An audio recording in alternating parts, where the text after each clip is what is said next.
आप हर मस्जिद को छीनना चाहते हैं। आप बताइए 17 करोड़ मुसलमानों को क्या पैगाम दे रहे हैं आप कि आप हर मस्जिद को छीन लेंगे मुझसे, फिर मेरा वजूद किस माने रखता है। 1991 के प्लेसेस ऑफ वर्शिप एक्ट पर क्यों नहीं बोलते आप लोग? नरेंद्र मोदी इस मुल्क में तारीख लिखना चाहते हैं। क्या तारीख लिखना चाहते हैं? कि मैंने इस देश को, गांधी अंबेडकर के देश को मैंने हिंदू राष्ट्र बना दिया। हम सोशल मीडिया के जरिए फॉरेन पॉलिसी चला रहे हैं। मालदीव छोटा मुल्क, वो हमको आंख दिखा रहा है, चीन की गोद में बैठ गया। अच्छा सर, सबसे तकलीफ दे बात मेरे लिए है कि भारत ने यूनेस्को का इलेक्शन पाकिस्तान से हार गया। ये आपकी फॉरेन पॉलिसी है क्या? नरेंद्र मोदी ने पार्लियामेंट को नॉमिनेट किया या पार्लियामेंट ने नरेंद्र मोदी को प्रधानमंत्री बनाया? बताइए। मसीहाओं को जब भी आवाज दी है, पलट कर आगे हर बार कातिल, वहां क्या दाद खाही क्या गवाही, वहां क्या दाद खाही क्या गवाही, जहां हो मुंसिफों के यार कातिल। मैं बड़ी जिम्मेदारी के साथ कह रहा हूं कि मैं अपने बचपने में जब हिस्ट्री पढ़ता था तो मैंने एक स्टैचू की फोटो देखी थी, प्रीस्ट किंग ऑफ मोहनजोदारो। ऐसा लगता है कि वैसा ही लग रहा है कि प्रधानमंत्री नहीं है बल्कि पुजारी सम्राट बन चुके हैं वो। और मैं क्यों कह रहा हूं कि हमारे सदर जमहूरिया ने कहा था कि 22 जनवरी एक तारीखी दिन है, बिल्कुल तारीखी दिन है। 22 जनवरी की बुनियाद 6 दिसंबर 92 को रखी गई। 22 जनवरी की बुनियाद 86 में ताले खोलकर रखी गई। 22 जनवरी की बुनियाद जीबी पंत ने रखी थी, इसीलिए तारीखी दिन है। और तारीखी दिन इसलिए भी है कि सर इसी ऐवान में 16 दिसंबर 1992 को हमने रेजोल्यूशन पास किया था। आप बताइए कि आज इस मुल्क में चाहे कोई सेकुलर पार्टी का हो या जो भी हो, वाले सब सेकुलर है, बुरा मैं हूं, किसी में हिम्मत नहीं है कि 6 दिसंबर की बात की जाए। और वो तारीखी दिन इसलिए भी है सर, इंसाफ करने वालों में एक एनसीएलटी के चेयरमैन, एक गवर्नर और एक नामजद शुदा रुकने पार्लियामेंट बैठे हुए थे। अब आप बताइए मेरे पास बचा क्या है? बचा यह है कि आर्टिकल 32 बचा है जिसको बाबा साहब अम्बेडकर ने दिया। आज मुल्क के 17 करोड़ मुसलमान भारत के वजीर आजम पर एतमाद भरोसा नहीं करते, बिल्कुल नहीं करते, बता रहा हूं, खुल के कह रहा हूं। अगर आप आर्टिकल 32 का ड्यू प्रोसेस ही खत्म कर देंगे तो फिर मेरे पास क्या बचेगा सर? क्या बचेगा? मैं तो यहां खड़े होकर वो सुप्रीम कोर्ट के मायानाज बेबाक वकील दुष्यंत दवे की तरह तो नहीं कह सकता। मुझे आज भी रूल ऑफ लॉ में भरोसा है, मुझे आज भी कानून पर, संविधान पर भरोसा है, मगर ड्यू प्रोसेस तो फॉलो होना चाहिए। ड्यू प्रोसेस फॉलो नहीं हो रहा। एक तारीखी दिन 22 जनवरी था, एक तारीखी दिन 31 जनवरी था। सर रात के अंधेरे में अपील किए बगैर आप आरे लेकर रास्ता खोल देते हैं। क्या पैगाम दे रहे हैं सर? 600 साल की मेहरौली की मस्जिद को बगैर को नोटिस दिए आपने डिमोलिश कर दिया। मैं जिम्मेदारी के साथ कह रहा हूं कि भारत के प्रधानमंत्री और उनकी सरकार भारत के मुसलमानों से उनकी शनाख्त को छीनना चाहते हैं। ख्वाजा अजमेरी के आस्थाने पर चादर बिछाइए, मगर आप जो चादर मुझसे छीनना चाह रहे हैं मेरी मस्जिद है। आप हर मस्जिद को छीनना चाहते हैं। आप बताइए 17 करोड़ मुसलमानों को क्या पैगाम दे रहे हैं आप कि आप हर मस्जिद को छीन लेंगे मुझसे, फिर मेरा वजूद किस माने रखता है?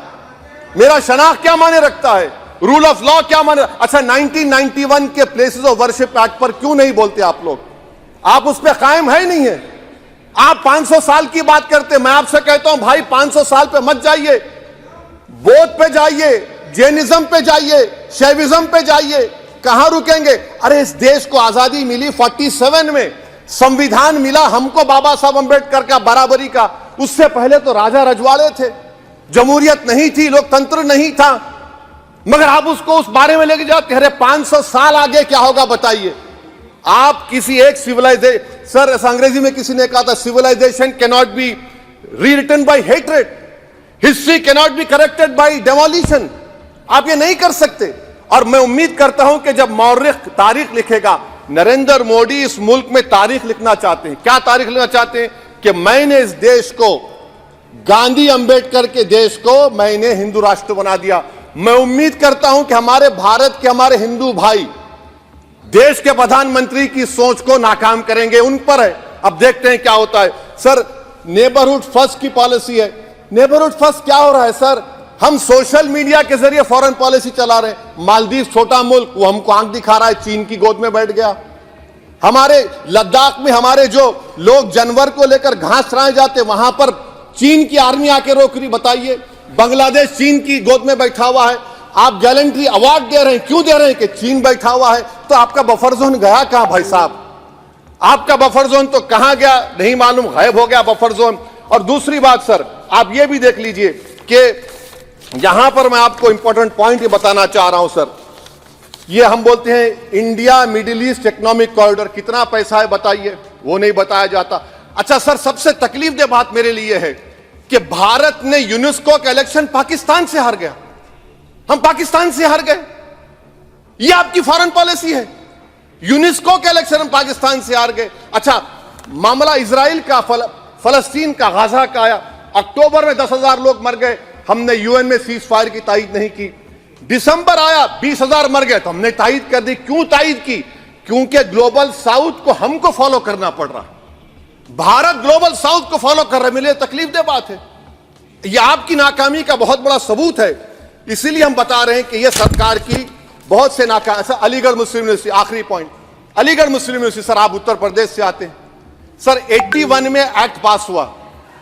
हमारा लॉ ऑफिसर कोर्ट में कहता है कि मैं पार्लियामेंट के एक्ट को नहीं मानता। कैसे नहीं मानते सर? क्या नरेंद्र मोदी ने पार्लियामेंट को नॉमिनेट किया या पार्लियामेंट ने नरेंद्र मोदी को प्रधानमंत्री बनाया? बताइए। 81 के एक्ट को नहीं मानते सर। 2 ही तो सेंट्रल यूनिवर्सिटी है मुसलमानों के, 1,80,000 आप ही के सरकार के दौर में मुसलमान हायर एजुकेशन निकल गए। आप अलीगढ़ मुस्लिम से छीनना चाह रहे हैं। Theory of separation of powers में एग्जीक्यूटिव हमको डिक्टेट करेगा। मेरी आवाज तो पार्लियामेंट है, अब मेरी आवाज के खिलाफ एग्जीक्यूटिव सुप्रीम कोर्ट में बोलता है। अलीगढ़ मुस्लिम यूनिवर्सिटी से इतनी नफरत क्यों है आपको? वहां पर तो हिंदू भाई भी पढ़ते हैं सर। ये अलीगढ़ मुस्लिम यूनिवर्सिटी का मामला है सर। तो मैं आपसे इस बात पर, इस शेर पर अपनी बात को खत्म कर रहा हूं सर। आप भी उर्दू दां हैं जी।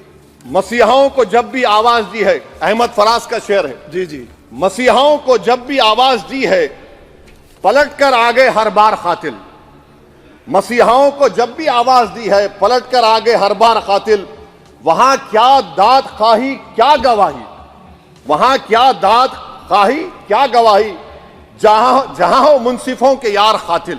सर, मैं फिर से हुकूमत से मुतालबा करता हूं कि अल्पसंख्यक समाज के बजट के स्कॉलरशिप को आप डिमांड ड्रिवन करिए। भारत के प्रधानमंत्री प्रधान सेवक रहिए।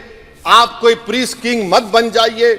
आप जीतेंगे, कौन जीतेंगे देश तय करेगा। मगर याद रखिए 17 करोड़ मुसलमान आज गम और गुस्से में हैं और इस बात को महसूस कर रहे हैं, इस बात को महसूस कर रहे हैं कि प्रधानमंत्री को हम नोट नहीं दिए मगर हमारा प्रधानमंत्री है। आखिर ये प्रधानमंत्री 17 करोड़ मुसलमानों की उनकी शनाख्त को कैसे मिटा रहे हैं, कैसे उनको आप मार्जिनलाइज कर रहे हैं। इसीलिए सर मैं उम्मीद करता हूं कि हमारे सेकुलरिज्म जो है वो, मैं पॉलिटिकल सेकुलरिज्म कभी नहीं माना, जो सेकुलरिज्म संविधान में लिखा गया उसकी हिफाजत करेंगे। मुल्क अहम है। वरना याद रखिए, आप चुनाव जीते हैं हारे, मगर अगर आप 17 करोड़ एक जनता को आप गैर यकीनी कैफियत पैदा कर देंगे, ये देश के हित में नहीं होगा। बल्कि हम तो उम्मीद कर रहे हैं कि ड्यू प्रोसेस अदालत फॉलो करेगी। अदालत अगर एक तरफा फैसले करेगी तो गलत होगा। सर बहुत बहुत शुक्रिया। बांसवाड़ा न्यूज चैनल को सब्सक्राइब कर, लाइक और शेयर भी करते रहें।